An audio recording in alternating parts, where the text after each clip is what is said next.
दिनांक 16 September 2011, Cardiff, England.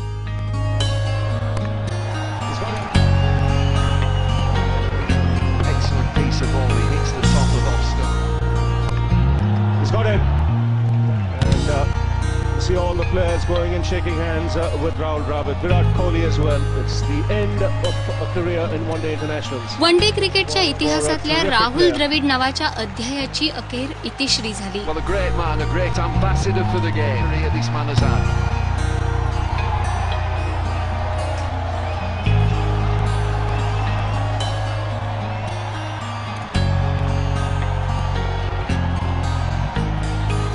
Well, one of the greats.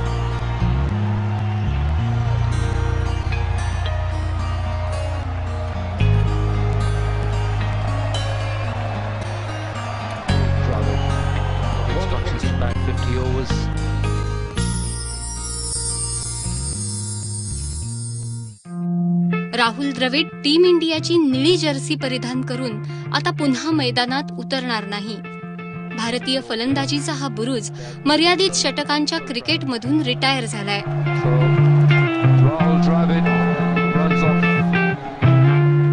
वास्तविक विश्वचषकासाठीच्या संभाव्य भारतीय संघात राहुल द्रविडची निवड झाली नाही, त्याच वेळी त्याची वन डे करिअर संपली असं वाटलं होतं. मात्र इंग्लंड दौऱ्यावरती कसोटी मालिकेत द्रविड टीम इंडियाची ढाल बनून काय उभा राहिला आणि बीसीसीआयच्या निवड समितीनं वन डे मालिकेतही भारतीय फलंदाजीचं वस्त्रहरण रोखण्याची जबाबदारी त्याच्यावर सोपवली.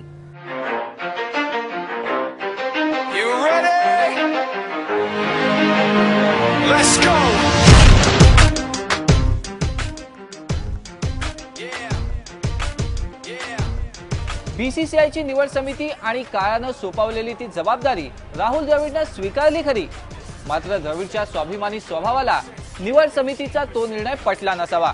त्यामुळेच इंग्लंड दौऱ्याच्या अखेरीस मर्यादित षटकांच्या क्रिकेटमधून राहुल द्रविडनं आपली निवृत्ती तडकाफडकी जाहीर केली. See, I'm honored and privileged to be, selected in the Indian one-day team. Since I had not been picked for one-day cricket for the last 2 years, I was obviously a little surprised, and to be honest, because I wasn't picked, I had not informed the selectors or the board, of my desire to solely focus on Test cricket. At the end of this, one-day series, I'd like to announce my retirement from one-day and 2020 cricket. At the end of this one-day series, after I played this one-day series, I won't be playing any more one-day and 2020 cricket. England मधील ती पत्रकार परिषद म्हणजे राहुल द्रविडचा दृढ निश्चय. कणखरपणा म्हणजे काय असतो हे द्रविडनं त्या पत्रकार परिषदेत दाखवून दिलं. द्रविडच्या जागी जर दुसरा कोणी असता तर त्यानं इंग्लंडमध्ये मिळालेल्या संधीचा फायदा घेत भारताच्या वन डे संघात पुन्हा घरोबा करण्याचा नक्कीच प्रयत्न केला असता. पण द्रविडनं मात्र रिटायर होणंच पसंत केलं. इतने रन बना चुके हैं कि ये सबके लिए जवाब है और I don't think selectors had got back Rahul Dravid for any wrong reasons. Yuvraj Singh was injured on the tour to England. He will not be a part of the one-day squad, and I think that let the selectors decide to pick him. It's going to be tough conditions in England. The ball's going to seam around, swing around, and you've seen Rahul being in super form in the Test matches. So that probably forced them to bring him back. There's no Yuvraj, and they needed some solidity in the middle. And to be honest, the decision which Rahul took was expected. After I played this one-day series, I won't be playing any more one-day and 2020 cricket. ज्यावेळेला Rahul द्रविडची one day साठी निवड झाली ना, त्यावेळेला जगाला धक्का बसला, तर राहुल द्रविडलाही बसला. आणि राहुल द्रविडला बसला हे मला संघातल्या एका टीम मेंबरनीच सांगितलं की तो सुद्धा हादरला. म्हणजे त्याला खरंच विश्वास बसेना. कारण आता सगळ्यांना असं वाटत होतं की राहुल द्रविड हा फक्त टेस्टचा बॅट्समॅन आहे.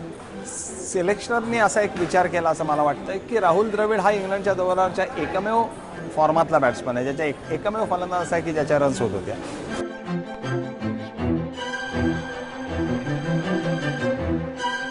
तो एका बाजूने जर उभा राहिला तर निदान त्याच्या भोवती धावा आपल्याला करता येतील. मग एक वटवृक्षाची जी भूमिका असते ना बजावायची बॅट्समॅननी, ती राहुल द्रविड बजावू शकतो असं कदाचित सिलेक्टर्सना वाटलं असेल. आणि माझ्या दृष्टीने राहुल द्रविडने हे बॅटनी सिलेक्टर्सना मारलेल्या छान मस्त थपडा होत्या.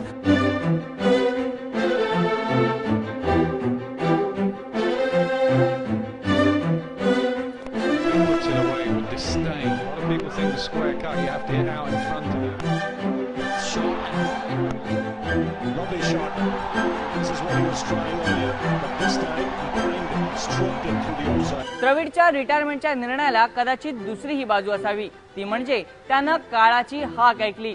वयाच्या 38व्या वर्षाचं त्यानं भान राखलं आणि मर्यादित षटकांच्या क्रिकेटला त्यानं रामराम ठोकला. See, I'm honored and privileged to be, selected in the Indian one-day team. Since I had not been picked for one-day cricket for the last 2 years, I was obviously a little surprised, and to be honest, because I wasn't picked, I had not informed the selectors or the board, of my desire to solely focus on Test cricket. At the end of this, one-day series, I'd like to announce my retirement from one-day and 2020 cricket. Dravid मर्यादित षटकांच्या क्रिकेटमधून retire झाला त्यावेळी त्याच्या नावावर किती धावा, किती शतकं जमा आहेत ते आपण पाहू. द्रविडनं आपल्या कारकिर्दीतल्या 344 वनडे सामन्यांमध्ये तब्बल 10,889 धावांचा रतीब घातलाय. त्याच्या खात्यात 12 शतकं आणि 83 अर्धशतकं जमा आहेत. द्रविडची 39.16 ही सरासरी उत्तम या सदरात मोडणारी आहे, पण 71.24 हा तुलनेत संथ स्ट्राईक रेट द्रविडच्या फलंदाजीची जातकुळी सांगण्यासाठी पुरेसा बोलकाय. द्रविडचा स्ट्राईक रेट तुलनेत संत असला तरी वन डे क्रिकेटच्या इतिहासात सर्वाधिक धावांच्या शर्यतीत तो 7व्या स्थानावर आहे. वन डे क्रिकेटच्या इतिहासात सचिन तेंडुलकरनं सर्वाधिक 18,111 धावा फटकावल्या आहेत. त्या खालोखाल Ricky Ponting, Sanat Jayasuriya, इंझमाम ul Haq, Saurav Ganguly, jack Kallis या क्रमानं 7व्या स्थानावर राहुल द्रविडचं नाव आहे. पण त्या 7 जणांमध्येही द्रविडचा स्ट्राईक रेट तुलनेनं संथ आहे आणि याच संथ स्ट्राईक रेटनं द्रविडला वन डे क्रिकेटचा फलंदाज म्हणून एस्टॅब्लिश केलं नाही. राहुल द्रविड हा चांगला यशस्वी वन डे प्लेअर आहे. तो महान वन डे प्लेअर नसेल, त्याचा स्ट्राईक रेट 70-72च्या आसपास असेल, पण असे किती जणांचे स्ट्राईक रेट त्याच्यावरती आहेत. गांगुलीचा स्ट्राईक रेट किती असेल, पुढे जास्तीत जास्त राहुलपेक्षा किती जास्त असेल. पण तरी गांगुलीला आपण वन डे प्लेअर मानतो, कारण गांगुली इम्प्रोवाइज करायचा, गांगुली शॉट्स मारू शकायचा, मोठे शॉट्स मारायचा. जे शॉट्स राहुल द्रविड मारत नाही, तेवढं इम्प्रोव्हायझेशन करत नाही, तो करू शकणार नाही असं मी म्हणत नाही, पण एक ती वृत्ती लागते, ती वृत्ती त्याच्याकडे नाही. तो टेक्निकली जास्त परफेक्ट असला प्लेअर आहे, त्याला जास्तीत जास्त उभं राहून खेळण्याची सवय आहे. It's a mindset thing. Dravid has spent all his life not wanting to give his wicket away. It's a bit like old India and new India. Well, old India's doing just fine for me. I might not be able to hit sixes, but I can hit fours.